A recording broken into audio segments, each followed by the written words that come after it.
فرمایا فَأَوْنَ عَنْكُمْ مِنْ بَعْدِ ذَلِكَ لَعَلَّكُمْ تَشْكُرُونَ، آسان ترجمہ قرآن کنز العرفان۔ اور یاد کرو جب ہم نے موسیٰ سے 40 راتوں کا وعدہ فرمایا، پھر اس کے پیچھے تم نے بچڑے کی پوجا شروع کر دی اور تم واقعی ظالم تھے، پھر اس کے بعد ہم نے تمہیں معافی عطا فرمائی تاکہ تم شکر ادا کرو۔ یعنی اے بنی اسرائیل، جب اللہ پاک نے موسیٰ کو کتاب دینے کا وعدہ فرمایا، انہیں کوہ طور پر بلایا، حضرت موسیٰ نے 40 راتیں وہاں اعتکاف کیا، ادھر تمہیں ہدایت کا سامان ہو رہا تھا اور ادھر تم تورات شریف کے نازل ہونے کا انتظار کیے بغیر اللہ کا شکر بجا لانا تھا تمہیں، اس کو چھوڑ کر تم نے شرک شروع کر دیا، بچڑے کی پوجا کرنا شروع کر دی۔ مگر اللہ پاک کا کرم دیکھو، تم پر اللہ کا فضل و احسان دیکھو، ایسے عظیم ظلم کے باوجود اللہ کریم نے تم پر عذاب نہ بھیجا، تمہیں تباہ و برباد نہ کیا، فرعون کی طرح تمہیں غرق نہ کیا، بلکہ تمہیں توبہ کی توفیق بخشی،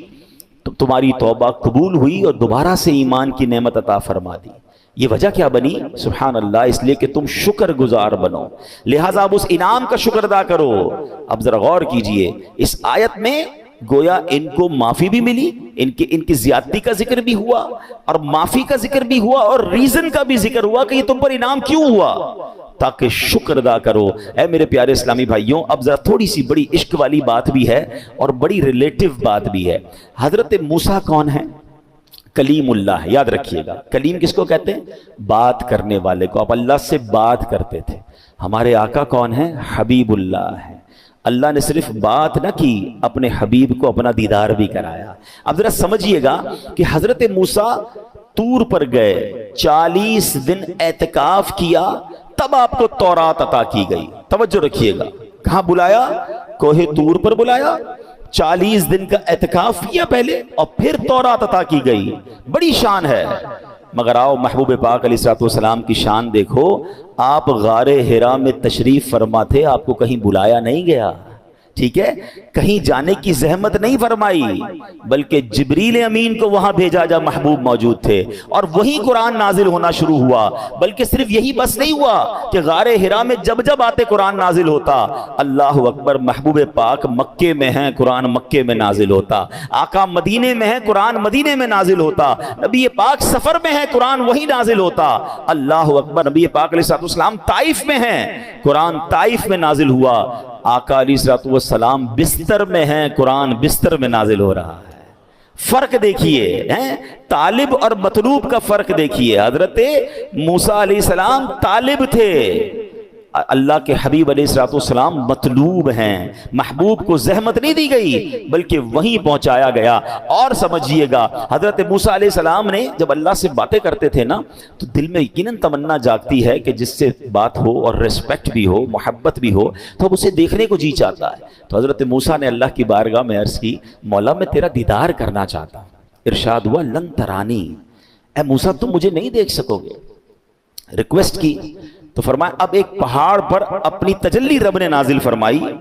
اب جب اس پہاڑ پر اللہ کا دیدار نہیں تھا، رب کے نور کی ایک تجلی تھی، حضرت موسیٰ اس تجلی کی تاب نہ لا سکے، بے ہوش ہو گئے۔ ذرا سمجھیے گا، حضرت موسیٰ نے ریکویسٹ کی، منع ہو گیا، تجلی نازل ہوئی، اب بے ہوش ہو گئے۔ اور ادھر نبی پاک آرام کر رہے تھے ام ہانی رضی اللہ تعالیٰ عنہ کے گھر پر، اور جبریل امین آ کر عرض کرتے ہیں کہ حضور رب آپ کو بلا رہا ہے۔ یہاں ریکویسٹ ہے اور وہاں خود بلایا جا رہا ہے، یہاں بے ہوش ہو گئے ہیں اور وہاں میرے آقا اپنے سر کی آنکھوں سے رب کا دیدار بھی کر رہے ہیں، اللہ سے باتیں بھی کر رہے ہیں۔ خلیل اور حبیب کا فرق سمجھیے۔ یہ شعر آپ نے کئی بار صلاۃ و سلام میں سنا ہوگا، آج دوبارہ سنیں اور ایمان تازہ کریں کہ فرق مطلوب و طالب کا دیکھے کوئی، قصہ طور و معراج سمجھے کوئی۔ Try to understand the difference between طور and معراج۔ قصہ طور و معراج سمجھے کوئی بے ہوش جلووں میں گم ہے کوئی، کس کو دیکھا یہ موسیٰ سے پوچھے کوئی، آنکھ والوں کی ہمت پہ لاکھوں سلام۔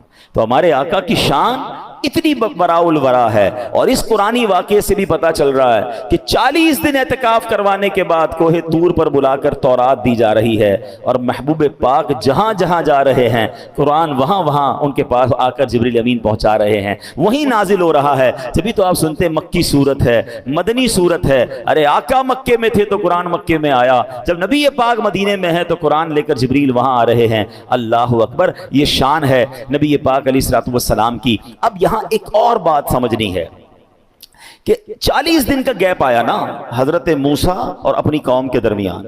قوم شرک میں گرفتار ہو گئی, بچڑا بنایا اور پوجنے لگ گئی. فرق دیکھیں اس امت اور اس امت میں. نبی پاک ظاہری طور پر 1400 سال سے زیادہ وقت گزر چکا ہے, ہم سے پردہ فرما چکے ہیں ظاہری طور پر, مگر یہ امت توحید پر قائم ہے, یہ امت شرک پر نہیں گئی. یہ کتنی بڑی شان ہے اس امت کی. اور سرکار دو عالم علیہ الصلوۃ والسلام نے بھی سبحان اللہ 1400 سال پہلے گارنٹی دی تھی. آپ فرماتے ہیں وَإِنِّي وَاللَّهِ مَا أَخَافُ عَلَيْكُمْ أَن تُشْرِكُوا بَعْدِي, بے شک اللہ کی قسم, بخاری کی حدیث ہے, اللہ پاک کی قسم میں تمہارے متعلق یہ خوف نہیں رکھتا کہ میرے بعد تم شرک میں مبتلا ہو جاؤ گے. اللہ اکبر, گویا نبی پاک بھی جانتے تھے اور برائیاں بہت ساری میری امت میں ہو سکتی ہیں, مگر اجتماعی طور پر میری امت شرک میں گرفتار نہیں ہوگی. اب ذرا توحید پرستی کی میں آپ کو ایک مثال دیتا ہوں, ٹھیک ہے.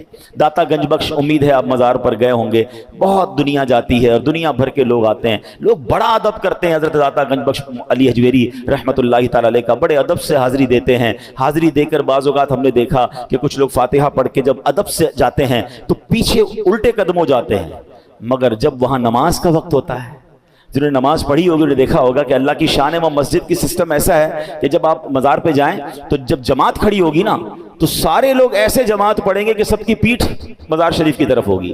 یہ کیسی توحید پرستی کی شاندار مثال ہے کہ یقیناً ہم داتا حضور سے محبت کرتے ہیں, اللہ کے بہت بڑے ولی ہیں, مگر ان کو اللہ نہیں مانتے, عبادت نہیں کرتے. جب عبادت کی باری آتی ہے تو جن اللہ کی بارگاہ میں قبلے کعبے کی طرف سجدہ کرتے ہیں, اور بے شک وہاں داتا حضور کے مزار کو پیٹھ ہو رہی ہوتی ہے. یہ توحید پرستی کی مثال ہے. اور نبی پاک کی اس عظیم حدیث کا جو منظر ہے کہ اللہ کے حبیب علیہ السلام نے دوبارہ سنے, کچھ لوگ کنفیوژن پھیلاتے ہیں.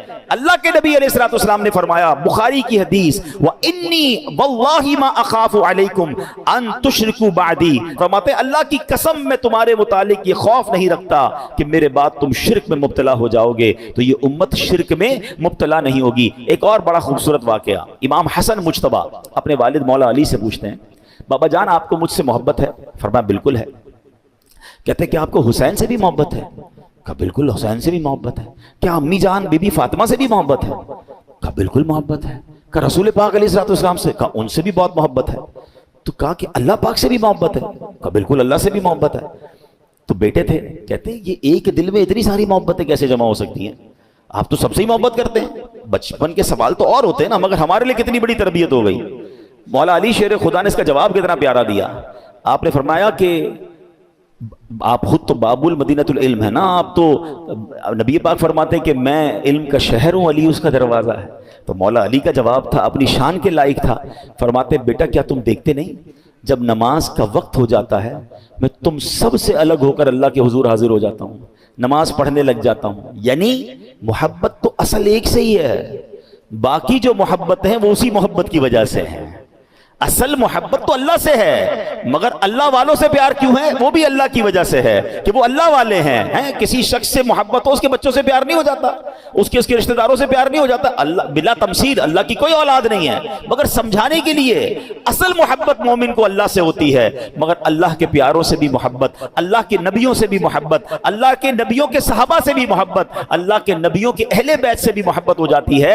اور اس کی وجہ یہی ہے کہ یہ اصل محبت اللہ کے لیے ہے. الحب فی اللہ والبغض فی اللہ, ہماری محبت بھی اللہ کے لیے, ہماری دشمنی بھی اللہ کے لیے ہونی چاہیے. ہمارا پرابلم یہ اور ہے, ہم محبت بھی دنیا کے لیے کرتے ہیں, ہم دشمنی بھی دنیا کے لیے کرتے ہیں. محبت کیوں دنیا کے لیے کرتے ہیں؟ یار اس سے پیسے مل جائیں گے, اس سے کام نکل آئے گا, اس سے دوستی کر لو کچھ ترقی مل جائے گی. دشمنی کیوں کرتے ہیں؟ اس نے مجھے تحفہ نہیں دیا, اس نے مجھے دعوت پہ نہیں بلایا, اس نے جناب ہمارا رشتہ تھا فلاں رشتہ توڑ دیا, اس لیے انتقام. تو یہ تو دنیا کے لیے محبت اور دنیا کے لیے لڑائی ہو گئی نا. مومن یہ نہیں ہوتا, مومن کی محبت بھی اللہ کے لیے, مجھے پیار اس لیے کہ میرے اللہ کا بندہ ہے, یہ کلمہ گو ہے, میرا مسلمان بھائی ہے, میرے نبی کا امتی ہے. یہ محبت کا معیار ہے. اور بغض کیوں ہے؟ یہ معاذ اللہ شرک کرتا ہے، یہ نبی پاک کا گستاخ ہے، یہ صحابہ کا گستاخ، یہ اہل بیت کا گستاخ. میں اس کو اپنا دوست، بے شک یہ مجھ پر کروڑوں روپے خرچ کیوں نہ کرے، جو اللہ اور اس کے رسول کا نہیں وہ ہمارا نہیں ہو سکتا، چاہے سگا رشتہ دار کیوں نہ ہو. یہ ہے البغض فی اللہ. کاش یہ بات سمجھ آ جائے.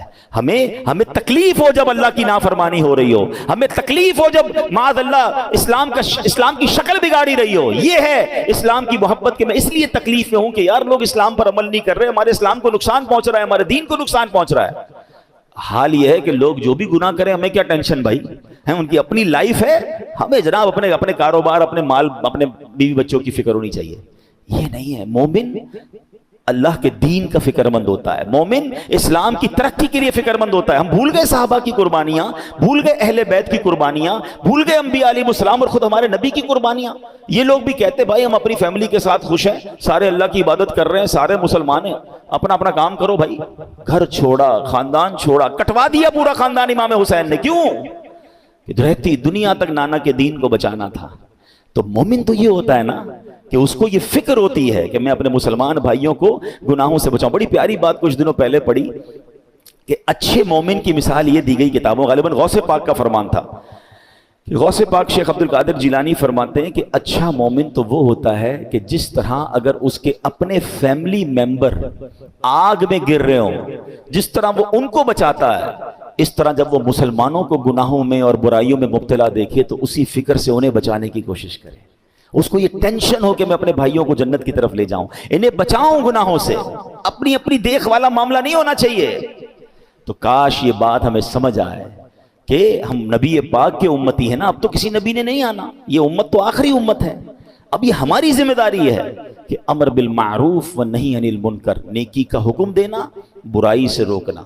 اپنی بھی اصلاح کرنی ہے، دوسروں کو بھی اصلاح کرنی ہے. اب خود بھی گناہوں سے بچنا ہے، دوسروں کو بھی بچانا ہے. جب یہ کوشش ذہن میں آ جائے گی تو انشاءاللہ ہم اللہ کے بتائے ہوئے، قرآن کے بتائے ہوئے طریقے پر عمل کرنے والے بن جائیں گے. سبحان اللہ. یہاں ایک اور آخری بات عرض کر دیتا ہوں. اسی آیت میں فرمایا ثم عفونا عنکم من بعد ذلک، پھر اس کے بعد ہم نے تمہیں معافی عطا فرمائی. اسی آیت میں قرآن نے کیا کہا کہ تم نے شرک کیا، پھر تمہیں اللہ نے معافی عطا فرما دی. اب سوال یہ ہوتا ہے کہ فرعونیوں نے جب شرک کیا تھا انہیں تو غرق کر دیا گیا، بنی اسرائیل نے شرک کیا، انہیں معافی کیسے مل گئی؟ ان پر عذاب کیوں نہیں آیا؟ سبحان اللہ.